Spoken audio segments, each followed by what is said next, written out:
Welcome to Stories from the Village of Nothing Much. Like easy listening, but for fiction. I'm Kathryn Nicolai. I write and read all the stories you'll hear on the Village of Nothing Much. Audio engineering and sound design is by Bob Wittersheim.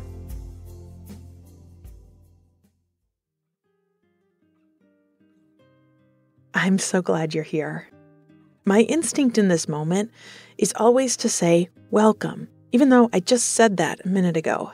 I just want you to know you are welcome here, sharing stories of this world where kindness is commonplace and where there is time and space to enjoy small pleasures of daily life. Knowing that other people feel at home there.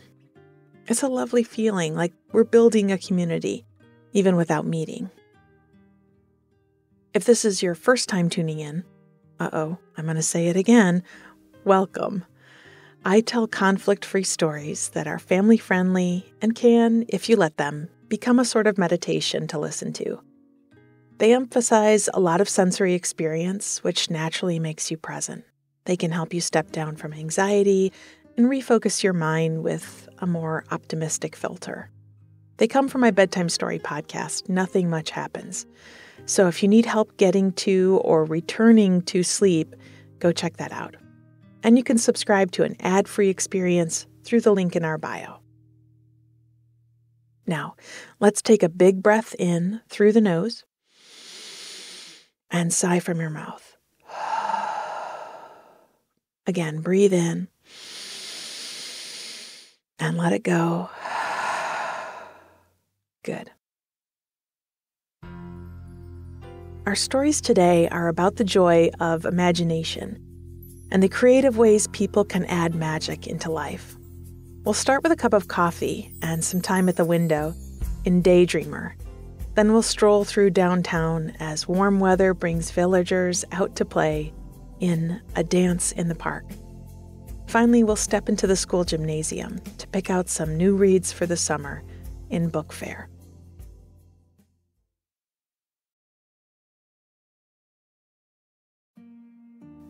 Daydreamer. I'd been sleeping with the windows open for a week or so. A few nights had been cool, but I just added a thick quilt to the bed and happily dozed with the night air circling over me. On those mornings, I'd been a bit quicker than usual to get my cup of coffee and climb back into the still warm bed, sipping from my cup as the light turned pink outside, and feeling myself warming and waking and wondering what the day would be. It is one of the best moments of the day, the first moment, as every possibility lies open to you, and nothing has yet been decided. Daydreaming, I've realized as I've gotten older, is underrated. So I spent that first moment of the day just letting my mind float on possibilities, like an upturned leaf floating on the current of a stream. I leaned back against the pillows and smelled the good toasted scent of my coffee. It was a dark roast and reminded me of the smell of cacao beans. I thought of a meal I'd eaten a few years before that had ended with a cup of sweet chai and a square of bitter dark chocolate. The sweet and the bitter had gone so well together. I'd nibbled tiny bites and then taken small sips to make it last as long as I could. It was, I thought, just like the cool air and the warm quilt. Opposites, but friends. The difference between them pulling out the best parts of each other. I heard the rumble of an engine and looked down through the window beside my bed to spy a school bus climbing up the street. It stopped at the house next door, and I heard the pneumatic hiss of the side door opening, and my neighbor hurrying his little one out to climb the steps. She had a poster board rolled up into a tube and fastened with paper clips at either end under her arm, and a lunchbox dangling from the other hand. I smiled watching her make her way up the stairs, remembering that she had told me proudly a few days before that she had been working on her science fair project. I thought back to my own science fair days and remembered walking up and down the aisles of tables set up in the gym, excited to see how a lemon could be a battery, how a dozen tiny plants might have grown differently because they'd been fed their sunlight in east-facing windows or west. And of course, the showstopper, an ambitious parent-child team-built papier-mâché volcano, hand-painted from tiny pots of poster paint and erupting with baking soda and vinegar. I wondered what her little mind was curious about. What bit of the natural world had she explored? And I vowed to ask her when she got off the bus this afternoon. I went back to daydreaming as I watched the bus stop at the corner and pick up another small scientist carrying a giant cardboard display carefully over their head. I thought about that bus full of children and what they dreamt of doing when they got older. They'd be all different sorts of people. Some would travel to faraway places, and others might live their whole lives in our little neighborhood. Some would make art or become athletes, discover, invent, teach, be parents themselves, or maybe, and I smiled thinking of it, drive a school bus, and someday be there to help a student up the steps with a science fair project in their arms. It made me think of a night many years before, when I'd been in a city I didn't know well, and I'd thought I'd just missed the last bus home. A man my grandfather's age had seen me running to catch it, and when I finally stopped at a corner to think what to do next, he came to ask if I was all right. He leaned on his cane as he listened to my story. Last bus, my friends had caught the one going the other way, too far to walk, not sure how to get home. There would be another bus, he promised. You'll get home just fine, he said. He waited with me, asking about school and my summer plans, distracting me from my worries, and sure enough, a quarter of an hour later, a number 4 bus pulled up to the stop. I thanked him for helping me, and he watched me go up the steps and settle in the seat. The window was pulled down a few inches, and as the door closed and the driver prepared to pull away, he called out to watch for my stop and to be careful. I still thought about him all these years later, that he'd cared for a stranger enough to sit with me and wait, that he'd taken a bit of his own time to make sure I got home safely. I certainly hoped he had too.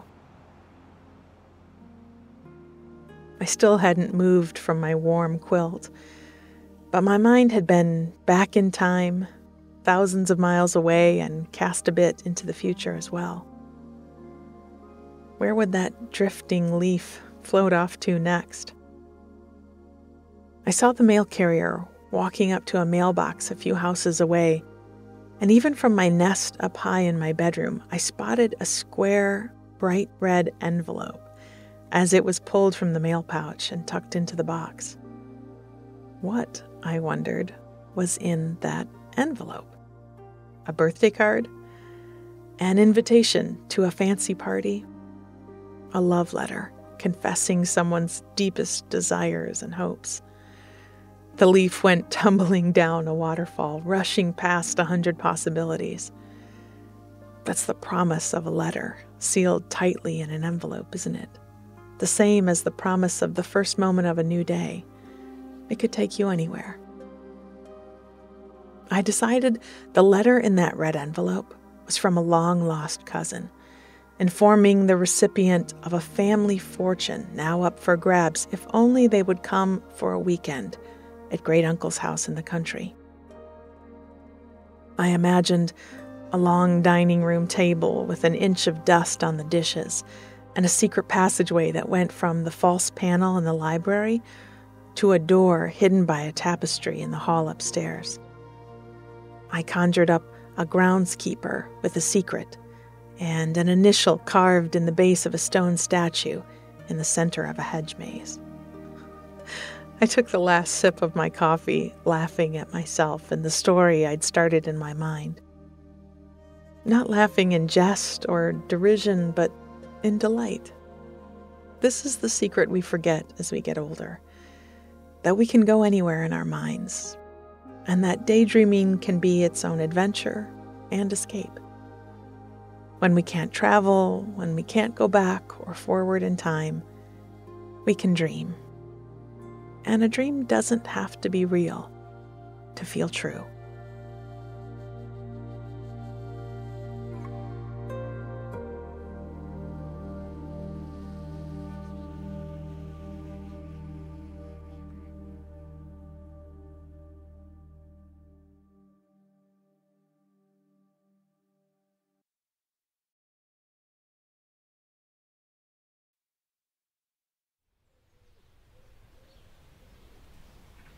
A dance in the park. We were on the cusp of real summer weather. And when I sat on the front porch this morning and let the sunshine creep through the boards and onto my toes, I noticed that it no longer felt filtered and weak like it often does in the winter and early spring. This was summer sunshine. It warmed you through and brought out freckles and felt, when you lifted your face to it with your eyes tightly shut, like food and medicine and the missing element that was suddenly abundant in your system. I sat until the whole porch was lit up with morning light and listened to the birds calling and the street waking up. Neighbors waved from their driveways, coffee cups in hand, stepping out to fetch the paper or to peer thoughtfully down at sprouting gardens.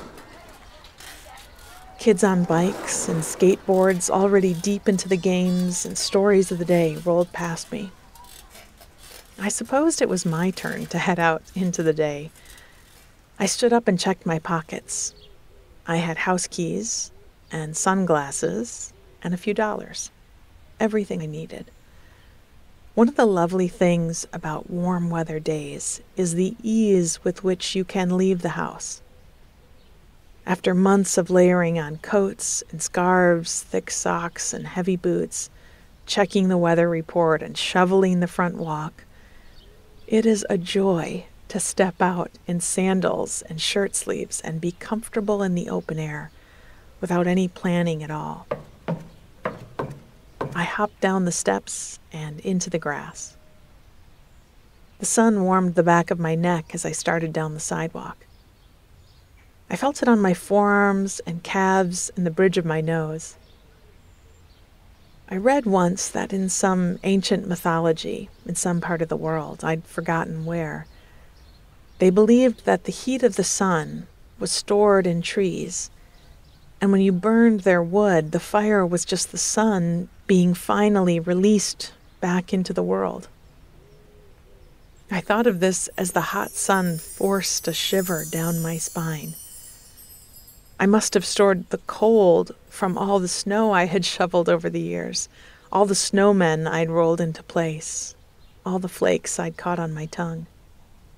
Now that chill was wrung from my body, and I felt a momentary wave of goosebumps on my arms as it passed back into the atmosphere. I hadn't paid much attention to where I was walking, as it didn't much matter to me, but turning a corner, I was happy to see I was on the edge of downtown. I hadn't been to the shops and cafes on these streets for a while, and I'd missed them. There was a window full of pastries and fruit tarts at the bakery.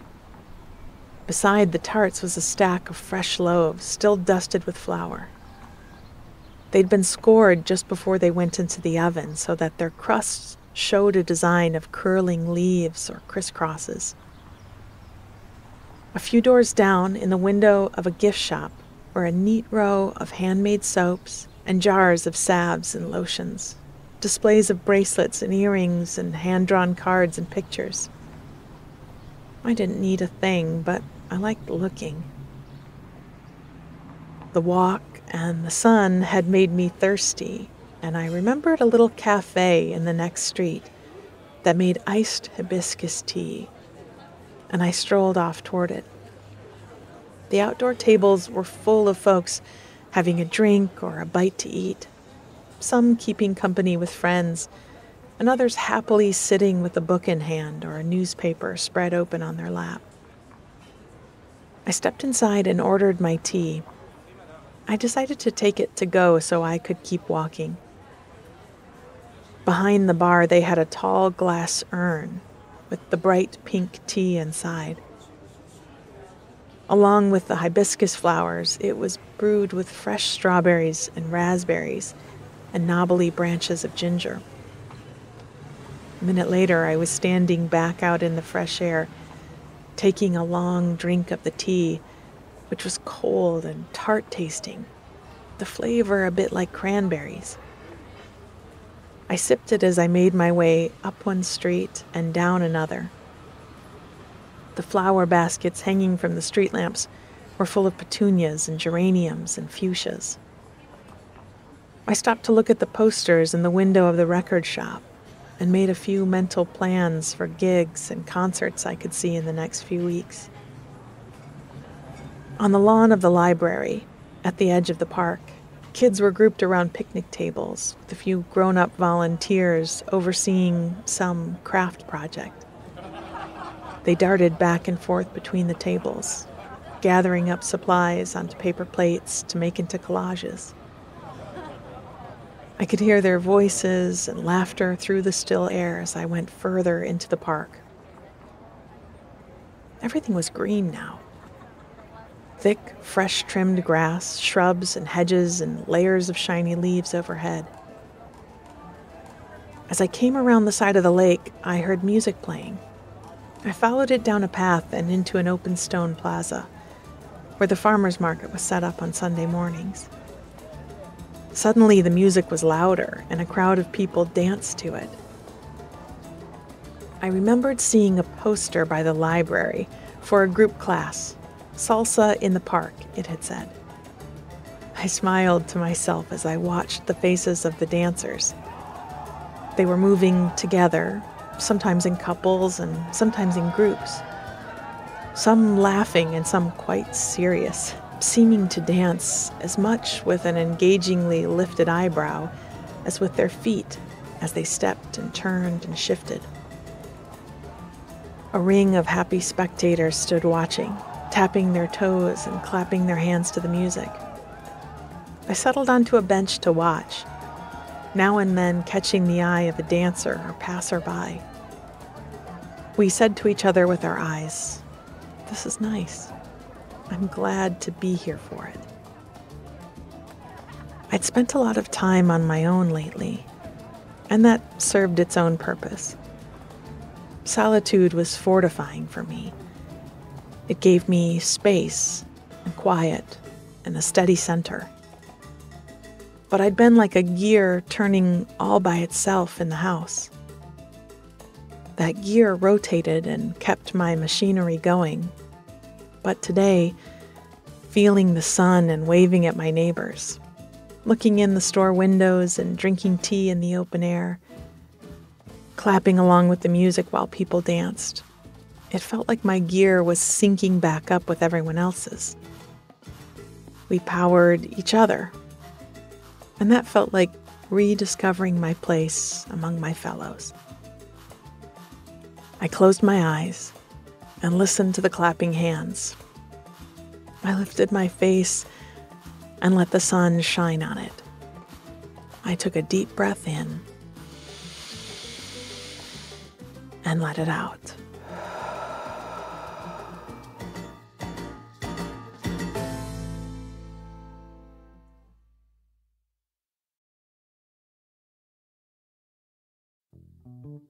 The book fair. There were only a few weeks of school left before summer vacation began, and you could feel the anticipation when you walked the halls. There was a push-pull energy in every classroom, a push to the end, to make the most of the last days of learning, and a pull to the warming weather and adventure of summertime. Sometimes that pull was literal. Our students and ourselves pulled to the windows to look at the trees in full leaf and the bright blue skies. We teachers were doing our best to walk the line, to keep the students' interest and still let them be kids who had big feelings about summer break. We'd found over the years that having a few special events to look forward to in the last month or so of classes helped everyone come to school with some enthusiasm. So the schedule would be full right up till the final day. We'd planned a school-wide field day. After weeks of being asked hour after hour if we could please have classes outside, we finally would be able to say yes. It would be a whole day of outdoor activities. There would be chalk drawing contests on the back parking lot, a treasure hunt with clues planted all over the playground, races and games on the athletic fields, and snack tables set up just about everywhere. Our cafeteria staff would make gallons of lemonade and pyramids of Rice Krispie treats. There would be giant fruit bowls full of apples and pears and bananas that no one would eat. And at lunchtime, a small caravan of cars would pull up, delivering enough pizzas to feed us all. A feat that seemed impossible, but somehow happened every year.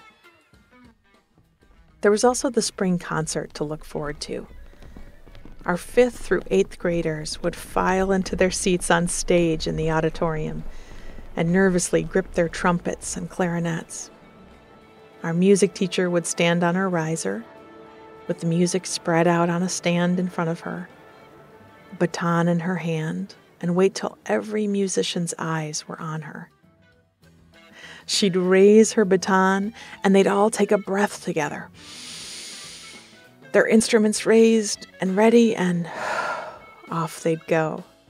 That was one of my favorite nights of the year.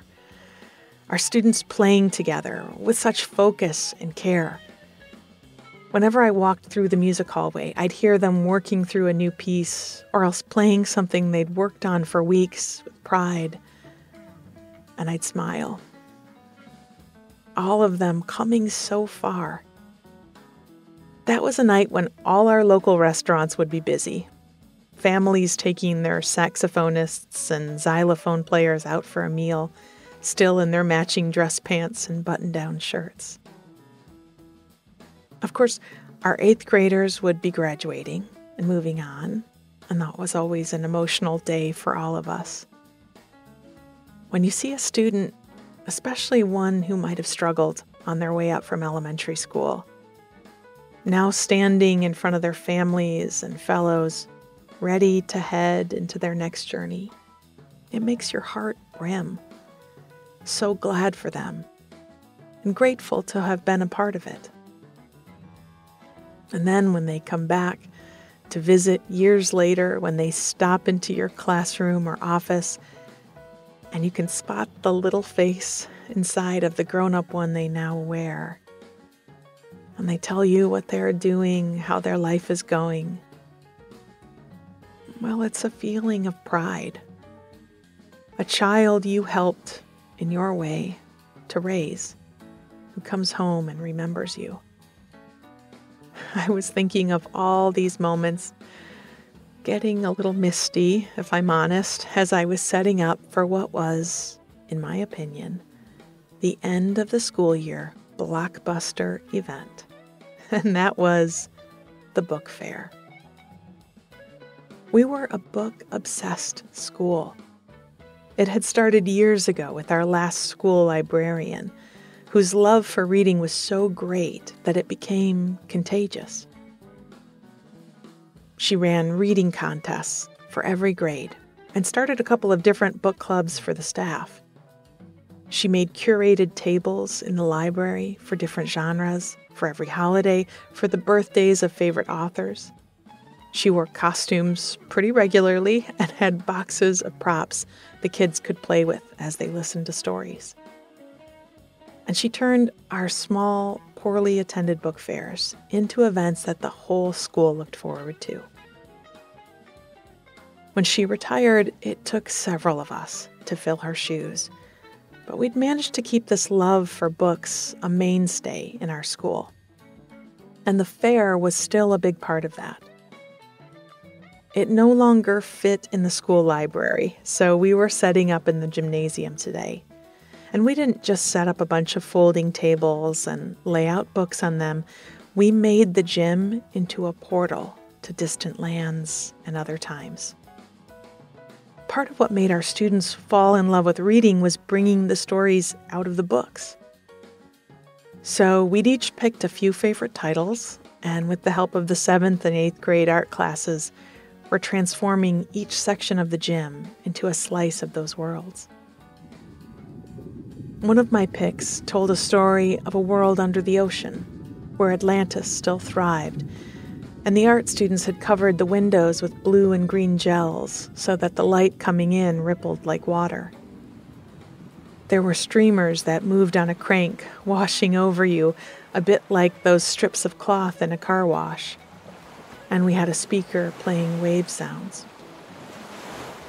Across the gym in our classics section, rubber hobbit feet had been procured and sat in a row under a dozen hanging cloaks. I'd heard there was a ring hidden somewhere in the display, and that one of the many science fair volcanoes had been saved to erupt at an exciting moment. We had book worlds for all ages of our students, ghost stories and first loves, mysteries and adventures, sports and science, and every way to be in the world. In our school, we welcomed every story, and our students flourished as their worlds grew wider with each turned page. We would send them into the summer with an armload of new ideas, and I was already looking forward to welcoming them back in the fall, to watch them continue to grow.